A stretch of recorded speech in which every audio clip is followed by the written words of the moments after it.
इसमें उसने 2400 परिवार चूज किए, जिसमें उसने देखा कि इनकी आय कितनी है, यानी ये कितना कमाते हैं, कितनी इनकम है, वो भी रुपए में।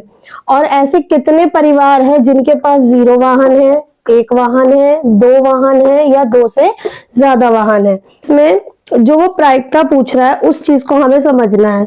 ठीक है, आपको इसमें परिवारों का बताना है कि परिवारों की कितने परिवार हैं या कितनी प्रायिकता निकालनी है। जो प्रायिकता हम निकालेंगे, जो प्रोबेबिलिटी हम इस क्वेश्चन में निकालेंगे, वो हमें फैमिलीज की निकालनी है, वाहन की नहीं। लेकिन उसका जो आधार बनेगा वो वाहन ही बनेंगे, क्योंकि वाहन से ही हम पता लगाएंगे कितने परिवार हैं। जैसा कि पहले पॉइंट में दिया है, हमें ऐसे परिवार बताने हैं जिनकी जो सैलरी है वो 10 से 13 के बीच में हो, उनके पास केवल और केवल 2 वाहन होने चाहिए, ना कम ना ही ज्यादा। तो देखिए 10 से 13 के परिवार ये रहे, ऐसे परिवार जिनकी सैलरी 10 से 13 हजार है, ये है, ये हुई सैलरी। इसमें हमें 2 वाहन ढूंढने हैं। सैलरी के सामने 2 वाहन पर जो आंसर आएगा वही हमारा नंबर है, वही हमारे पहले क्वेश्चन का आंसर है। ठीक है, यानी ऐसे 29 परिवार हैं जिनकी सैलरी 10 से 13 के बीच में है और उनके पास केवल 2 वाहन है, ना ही 2 से कम है ना ही 2 से ज्यादा है। ठीक है, अब इसका दूसरा पॉइंट देखिए। दूसरे पॉइंट में उसने कहा है सैलरी जो है वो 16 या उससे ज्यादा होनी चाहिए, उनके पास केवल और केवल 1 वाहन हो। 1 वाहन, 16,000 सैलरी, ऐसे हैं 579 परिवार।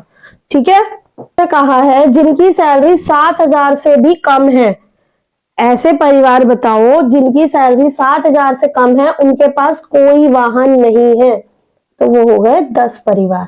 बस हमें सैलरी और वाहन उनको आमने सामने देखना है, जो भी नंबर आ रहा है वही हमारा आंसर है। जैसा कि इसमें ये सैलरी थी, 2 वाहन पूछे थे, इसमें ये सैलरी थी, 1 वाहन पूछा था, और इसमें सैलरी 7,000 से कम थी और 0 वाहन पूछा था।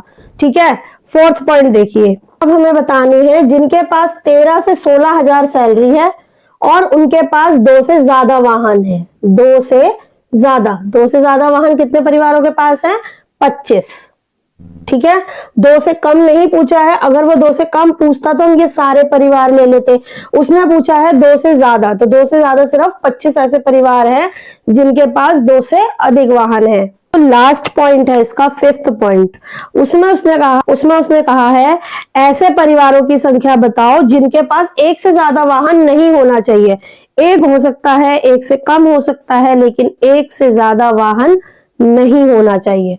तो ऐसे उन्होंने कोई सैलरी हमें फिक्स नहीं दी कि कौन सी सैलरी का हमें चूज करना है, तो हम सैलरी नहीं देखेंगे, सिर्फ परिवार देखेंगे। जितने भी 1 और 1 से कम है ही हमारे आंसर होंगे। तो जितने भी परिवार ऐसे हैं जिनके पास सिर्फ 1 वाहन है या 1 से कम है, उन सबका हम टोटल करेंगे, यानी कि इन दोनों का हम टोटल करेंगे।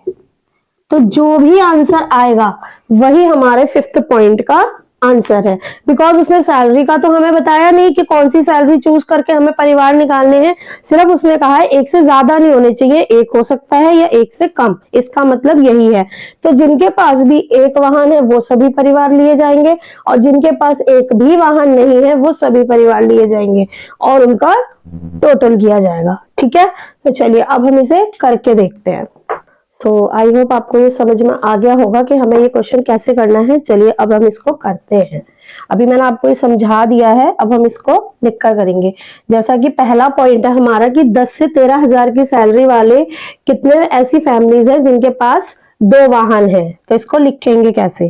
तो देखिए, जैसा कि मैंने आपको बताया, सबसे पहले हमें टोटल ही लिखने होते हैं। तो हम यहाँ लिखेंगे कुल परिवारों की संख्या।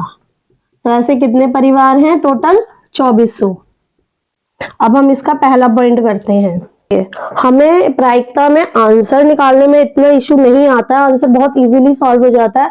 बट जो भी हम इसमें थ्योरी लिखेंगे उस पर आपको थोड़ा सा ध्यान देना पड़ेगा। अब इसमें जो हम लाइन लिखेंगे वो थोड़ी लेंथी होती है। कई बार बच्चे क्या सोचते हैं काट के आधी लिख दे, लेकिन ऐसा नहीं करना है। आपको ठीक से लिखना है और पूरा लिखना है। तो इसमें हम पहले पॉइंट में लिखेंगे ऐसे परिवारों की संख्या जिनकी आय 13 से 16,000 है, उनके पास केवल 2 वाहन हो। तो ऐसे कितने परिवार हैं? 29। इसी तरह से आपको प्रायिकता के लिए लिखना है, वहां संख्या लिखनी है और वहां प्रायिकता लिखना है, केवल इतना ही अंतर होगा। तो ऐसे कितने परिवार हैं हमारे पास? 29। तो ये आ गई ऐसे परिवारों की तो ये आ गया ऐसे परिवारों की संख्या जिनकी आय 10 से 13,000 हो, उनके पास केवल 2 वाहन है, ऐसे परिवार है 29। तो अब यहाँ संख्या की जगह हमें सिर्फ प्रायिकता लिखना है, तो यहाँ हम लिखेंगे प्रोबेबिलिटी ऑफ E1, क्योंकि हमारे पास कई सारे पॉइंट्स है तो E1 E2 इस तरह से लेके चलेंगे। तो प्रोबेबिलिटी ऑफ E1 क्या आ जाएगा, जिनके पास केवल 2 वाहन है डिवाइडेड बाय कुल परिवारों की संख्या। तो देखिए किसके पास 2 वाहन है 29 और टोटल परिवार है हमारे 2400। तो ये आ गया हमारा आंसर। हम इसे काट के भी लिख सकते हैं, लेकिन 29 केवल 29 में ही आता है तो ये डिवाइड भी नहीं होगा, इतना ही रहेगा। ये आ गया हमारा प्रोबेबिलिटी ऑफ E2। इसी तरह हम बाकी के पॉइंट्स भी करेंगे। 16 या इससे अधिक परिवार हैं एक वाहन के लिए, उसके बाद 13 से 16 जिनके पास 2 से ज्यादा वाहन है, और 7 से कम जिनके पास कोई वाहन नहीं है, वो है 10। तो चलिए इनको भी करते हैं। तो देखिए दूसरा पॉइंट क्या है, ऐसे परिवारों की संख्या जिनकी आय 16 या इससे अधिक है, उनके पास केवल एक वाहन है। तो ऐसे परिवार थे 579, ठीक है, और कुल परिवार है 2400। अब देखिए अगर ये कटता है तो हम इसे काट देंगे।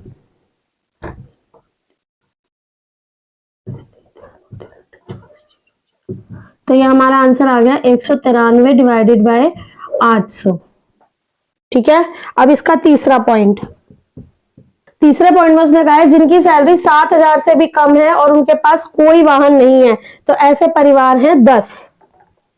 तो ये हो गया हमारा तीसरा पॉइंट, जिसमें कोई वाहन नहीं था, ऐसे परिवार है 10 डिवाइडेड बाय 2400।